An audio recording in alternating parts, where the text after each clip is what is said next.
ঘন কুয়াশা আর কনকনে ঠান্ডায় বিপর্যস্ত হয়ে পড়েছে উত্তরের জনপদ, বিশেষ করে তিস্তা নদী বৃষ্টিত এলাকা ও চর অঞ্চলের ছিন্নমূল মানুষ পড়েছেন চরম বিপাকে।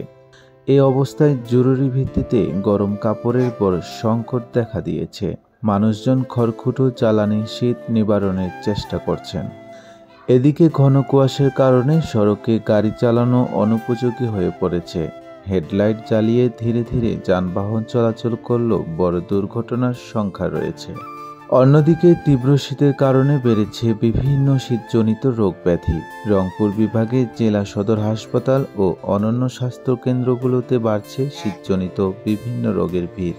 শিশু ও বয়স্করা সর্দি, কাশি, নিউমোনিয়া ও ডায়রিয়ায় আক্রান্ত হয়ে চিকিৎসা নিচ্ছেন। চিকিৎসকরা শীতে স্বাস্থ্য সচেতনতা বৃদ্ধিতে চিকিৎসা সেবার পাশাপাশি প্রয়োজনীয় পরামর্শ দিচ্ছেন। Farhad Hossain, FTV news, Bangladesh, Dhaka.